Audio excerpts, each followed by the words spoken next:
answered. Huyu mtu asingelitoshwa katika hii kazi na hajashuhudia first answer Teresa yangu. Hata kinizarau sasa hivi, akiniita majina, anaweza niita sense, anaweza nipanga majina, anaweza fikiria ni yeye njoko wa maana, mimi sijakuwa wa maana. Lakini Bwana unitetee, furaha ya Bwana ikikaa ndani yako, huyu mtu unazidi kumpenda. Bwana anashimamaka na kufanya intervention. Unaona Bwana anashimamaka na kukutetea kwa hali na kwa mali. Lakini ukishimama na mizizi ya ibilisi ya kumfungia huyu mtu katika moyo wako, unamuweka ndani ya roho yako, unaanza kumzungumzia mahali pengine, pahali ya kumlibere na kumwombea Mungu amubadilishe. Mungu anasema hekalu lililojengewa kwa miaka 40, hekalu lilijengewa miaka 40. Anasema ya kwamba siku hii moja atalibomoa. Waadui wote walishimama kwako muda mrefu, au wote walikuchukia muda mrefu, wenyewe walikuteta muda mrefu, wenyewe walikufanyia mabaya muda mrefu, wenyewe walienda kinyume ya huduma yako muda mrefu, wote ambao walikuwekea fitina muda mrefu, wote ambao walikuwekea mawazo mabaya, walikuwazia vibaya ndani ya huduma ya Bwana muda mrefu. Kila yeyote ambaye amekutendea mabaya bila hatia katika huduma au katika kazi wala katika masomo, shughuli zako za kila leo, unapoweka huduma, yani unapoweka furaha ya Bwana ikiwekewa ndani ya moyo wako, ikikutangulia katika wako, ukiondoa chuki, chuki kukiwa ndani ya moyo wako kwa hao watu. Kumbuka tunasema ya kwamba hauwezi tosha matunda mazuri. Mnakumbuka matunda mazuri? Tunda la kwanza ni gani Samuel? Kali nini mkiingereza? Tunda la pili alise? Ndio nini mkiingereza? Ndio nini mkiingereza? Joy. Tunda la tatu Manase? Ndio nini mkiingereza? Peace. Tunda ya 4? Ndio nini mkiingereza? Patience. Tunda la 5 la Samuel? Alliance? Rachel? Ndio nini mkiingereza? Mkidanish? Yeah. Tunda 6 Mama Alice? Tunda 6 Samuel?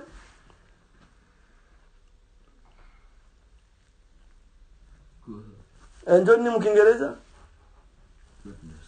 Goodness. Ndio na tunda 7 nani Alice?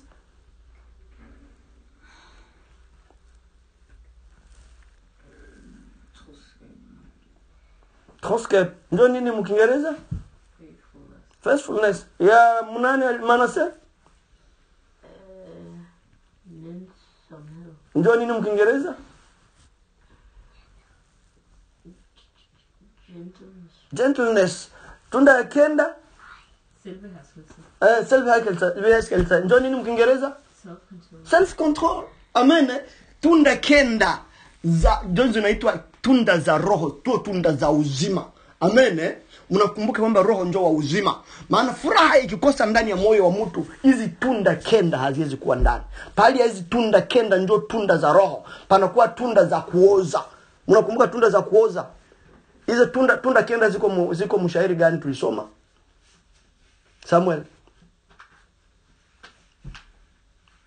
Tunda 9 ziko wapi Alice?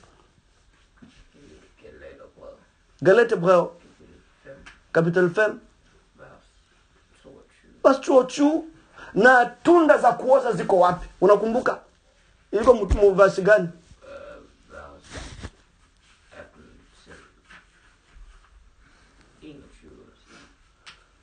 Ya tunda za kuoza ziko katika shutu. Haiko vile. Zinaanzia shutu mpaka zinafika chuu. Haiko vile. Tulisema tunda za kuoza, ulevi, faraka. Unasikia watu unaanza pigana na ule mtu pahali ya kumupenda. Unaanza rudishana maneno na ule mtu pahali ya kumupenda. Matunda za kuoza. Hauwezi toa tunda ya mzuri wakati yenyewe hauna furaha ambao ni Yesu ndani ya moyo wako. Amen. Na ile roho yenyewe natumwa unapigana na ule mtu, haitakuweka ndani ya mapenzi ya Mungu, itakupeleka ndani ya dhambi zingine. Utakutana ulishavunja amri ya 6. Amri ya 6 ni nini maana sasa? Amri ya 6 ni nini? Amri ya 6 ni nini Alice? Domo pour escape. Ndio nini mkiingereza? Usizini. Sex before marriage is a sin. That is. You don't commit, you don't have to commit adultery. Ile ndio amri ya you must not commit adultery. Haiko vile. Domo pour escape ndio ile amri ya 6. Unakutana pia umevunja amri ya 5. Amri ya 5 ni nini? Ni nini alianza? Usiue, tumwetrep. Juu ile kuua haiko tu kukata na kisu, haiko ndio tulisemaka. Haiko tu kukata shingo na kisu. Na ukimwekea roho mbaya unamweka unakuwa unampeleka kila wakati kwenye unapita. Ule mtu ule uko mkazi ule mtu hata tanso inaweza kuua, na tanso ikikuua hawezi enda mbinguni. Ule ukikufa na ule mtu uko ndani ya moyo wako, hauna furaha ya Yesu Kristo, hawezi enda mbinguni. Biblia inasema jua hauna Yesu, Yesu ni nuru. Ukikufa ile saa ujue kwamba jehanamu inakuchunga. Sababu gani? You don't have light in you. Hauna mwangaza, hauna furaha. Na furaha njoo nini? Njoo Yesu. Furaha njoo nini? Njoo Yesu. Mnasikia watoto? Mnasikia mama? Furaha njoo Yesu. Mnasikia nyewe wote watumishi na wajakazi wa Mungu hapa? Ndio.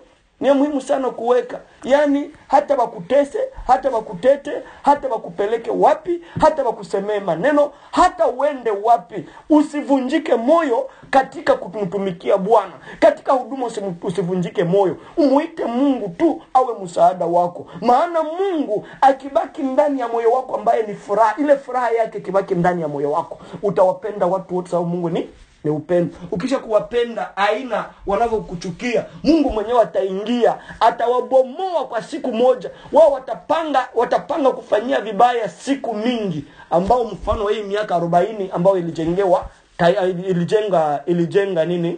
ilijenga hii hekalu ambalo Yesu anasema, si ndio?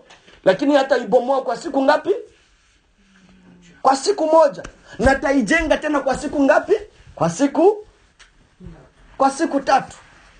Kwa siku moja ni kusema adui zako zote ataziweka chini. Kama vile mauti yake alikufa kwa siku hii, akakufa akauawa. Siku moja walimuua Yesu akakufa. Akasema nini msalabani? Uwasamehe Baba, wafanye nini? Akakufa akaingizwa ndani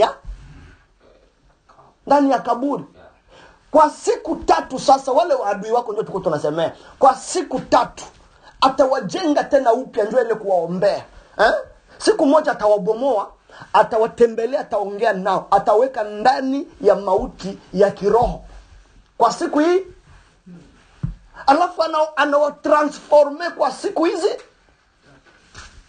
Kila mwenye alikufanyia ubaya, alikuteta, alikutilia vikwazo katika huduma, mwenye yeyote alikufanyia vitu visingelikuwa vya kimungu katika hali ya wito wako, kwa siku 3 Mungu atamsuka upya, atamredresse upya siku 3. Mnakumbuka wakati alikuwa mkaburi, hizo siku 3 alikuwa kule chini mkaburi. Mnakumbuka jambo lilofanyika?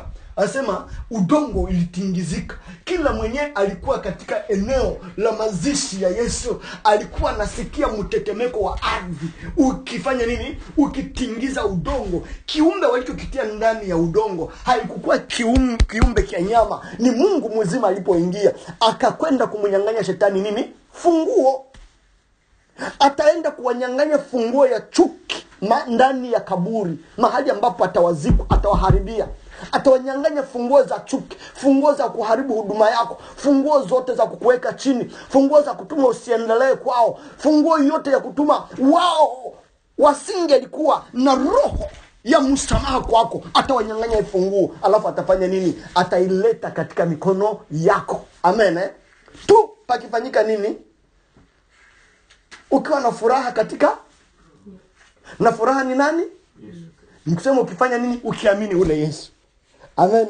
Ukimtegemea katika yote pale kuwategemea wao. Juu unaweza waambia msaidie tufanye hivi. Au watu wote wanaweza wakikupinga, wanaweza wakikataa, wanaweza wakikuteta, wanaweza hata wakikutoka. Unasikia? Lakini ukimulilia Mungu, kama vile ushimamavyo pamoja na Mungu, pamoja na Mungu, uko mama anaweza kuwa shida ikikuamkia katika hali yako ya mwenendo wako wa kinyumba. Pali wewe umuite Mungu, ukifunga tu vitu unashindwa. Ukisema unafunga vitu unashindwa na safari. Furaha ya Mungu haiko ndani yako. Amen. Unakamata ile funguo pali wewe ulitie ndani ya mikono, unaipatia nani? Shetani. Unamwambia roho yangu naifungula kwako. Alafu kanakutumizia bie. Kanaenda kanakuchinjia kule.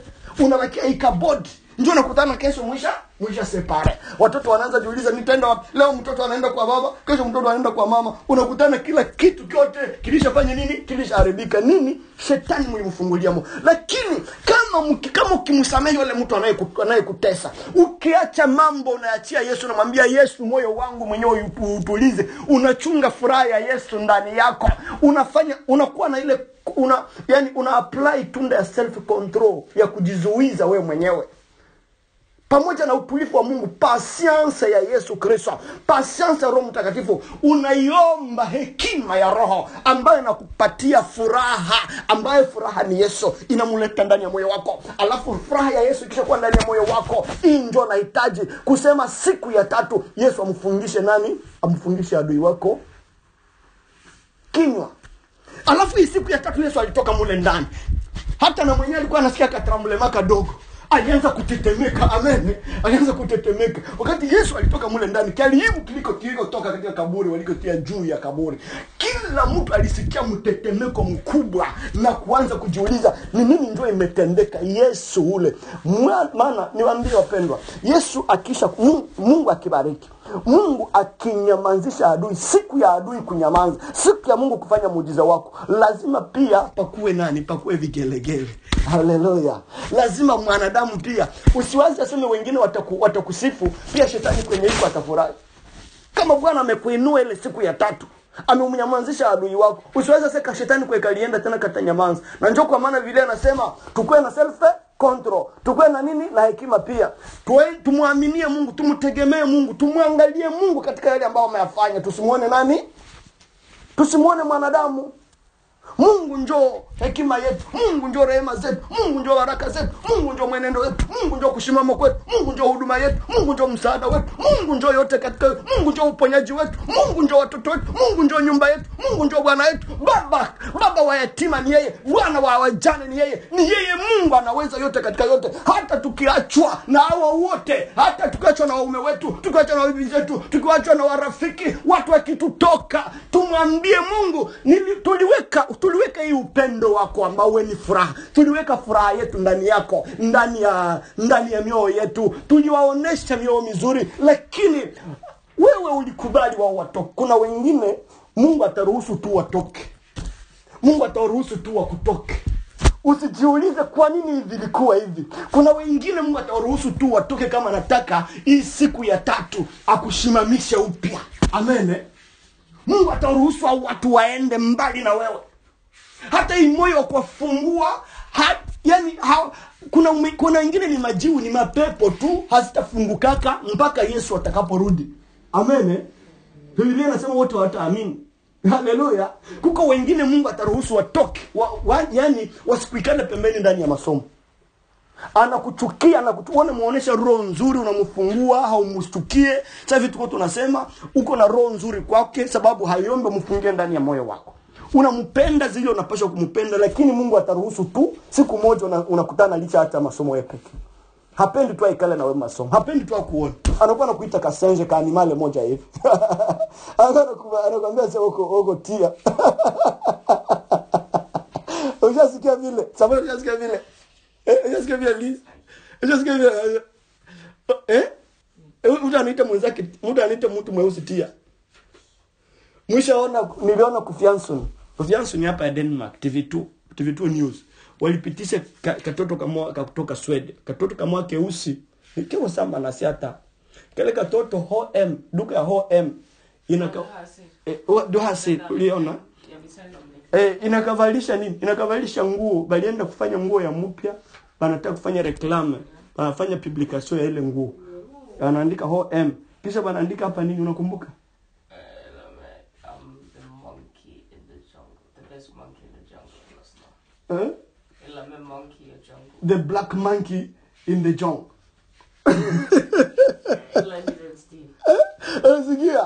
Yani hiyo ni kutitwa, hata mtu akuite majina zapata namuna kama Alice.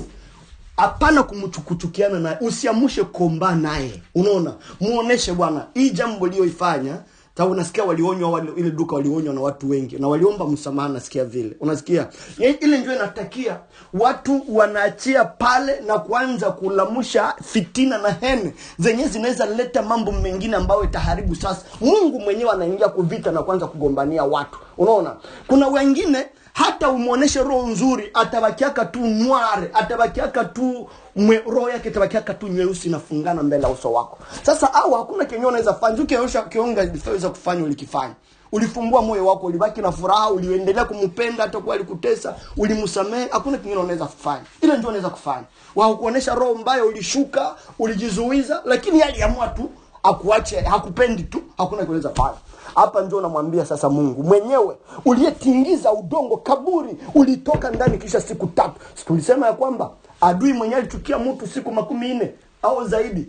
Njoo hii mfano ya miaka 40 za hekalu. Mungu atamubomola kwa siku hii. Yani siku moja Mungu atamkutana au mtu atamuweka chini kama vile Saulo aliwekwa chini. Amen. Na siku 3 kama vile Saulo pia alilazwa kwa siku 3.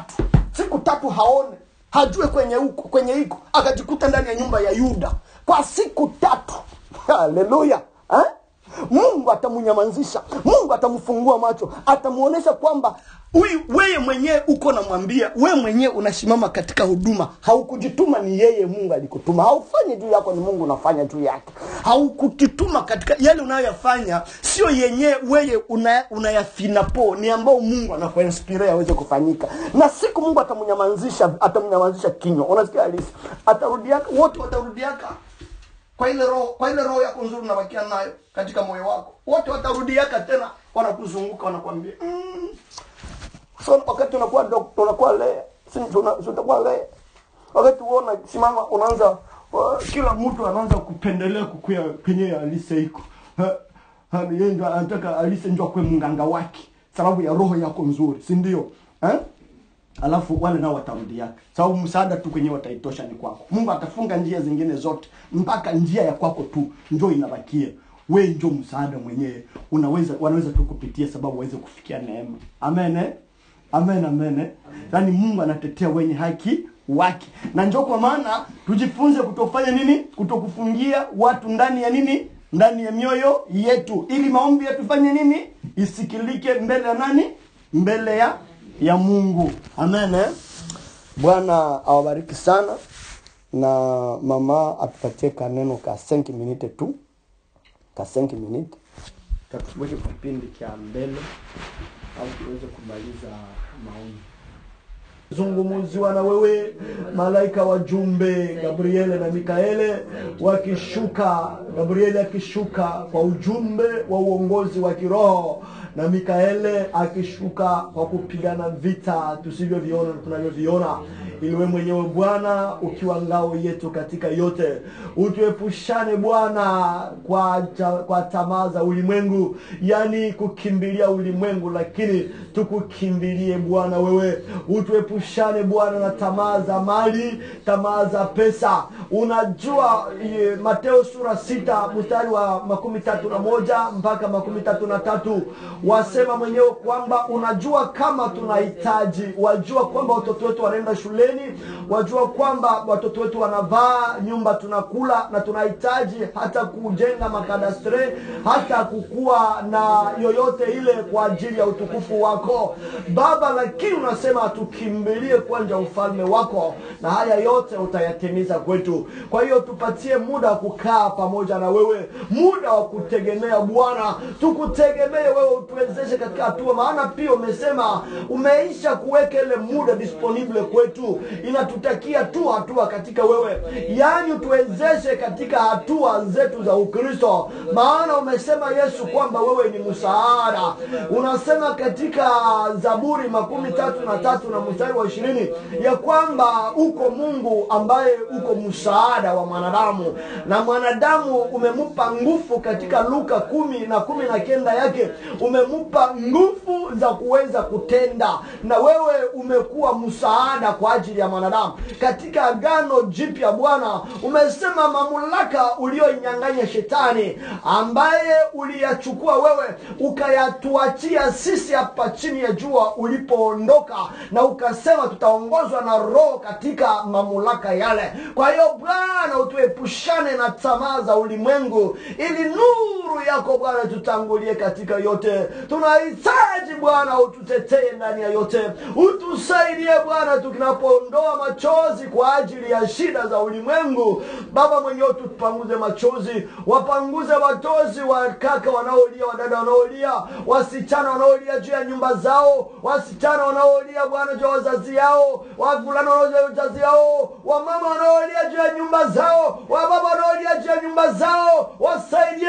Mungu, wape furaha ya kuekae ndani ya moyo wako, wakutumainie Bwana, wakutegemee, ili wewe mwenyewe Bwana uweze kuangusha mulima unaoshimama mbele yao. Hata walio wakataa Bwana warudishe kwenye mahali pao, maana ulisema hekalu lililojengwa miaka 40, maana chuki na hali walioipitia kwa miaka mingi, umesema ya kwamba kwa siku moja utawapanguza machozi, yani kifo kyako Bwana. Baba utawaangusha chini, hata kwa siku 3 utawajenga pole pole, ili Bwana warefasone upya, sababu Bwana waweze kurudisha tena hao walioacha wa mama, walioacha wa baba, walioacha watoto, walioabandone huduma yako Bwana, walioabandone nyumba zao, warefasone Bwana, walete pole pole kwa muda wako mwenyewe tena mbele hawa jakazi, mbele watumishi, mbele ya hii Bwana mkutano. Mulima huu utauondosha na kukata barabara pasipokuwa barabara.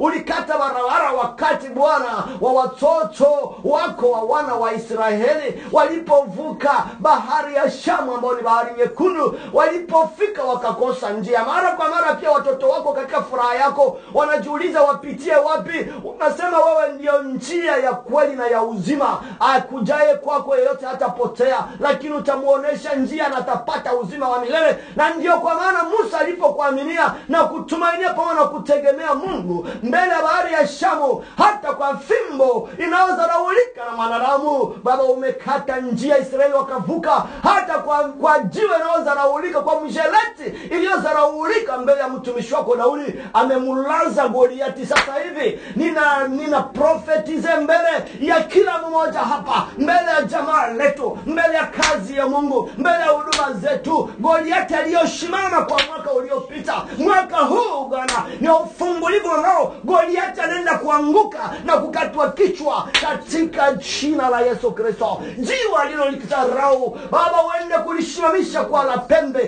ambao Yesu utakao kuwa tumaini na msaada wetu katika yote. Pendo lako Bwana, neema ya Yesu Kristo na ushirika wa Roho ututawale milele. Amen. Amen. Notre Père, Notre Père, qui es aux cieux, que ton nom soit sanctifié, que ton règne vienne, que ta volonté soit faite sur terre comme au ciel. Donnez-nous aujourd'hui notre pain de ce jour. Pardonnez-nous nos offenses, comme nous pardonnons aussi à ceux qui nous sont offensés. Et ne nous soumets pas à la tentation. Mais délivrez-nous du mal. One more time. Notre Père qui es aux cieux, que ton nom soit sanctifié, que ton règne vienne, que ta volonté soit faite sur terre comme au ciel.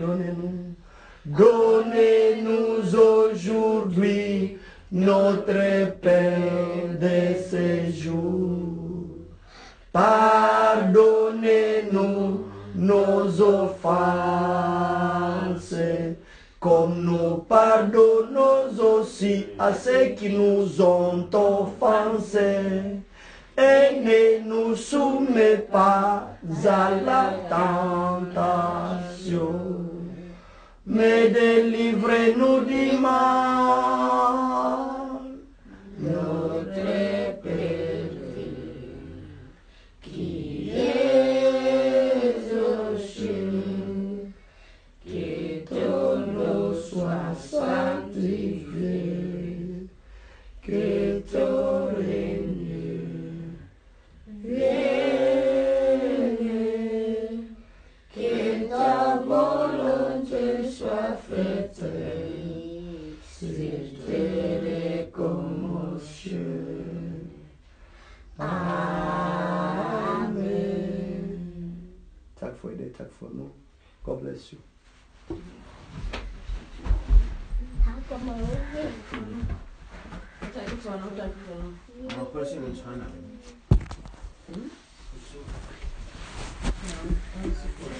Say me. Tak for I dag, tak for nu. Tak for nu. Kom ind og lave det. Mor, say me. Mor, mærk me. Ela imegolea kuna pesa hizo kuna mzuri. Mama. Kuna mafuta. Mama. Jeg tager, Mor, jeg tager mærk me. Mor, mærk me.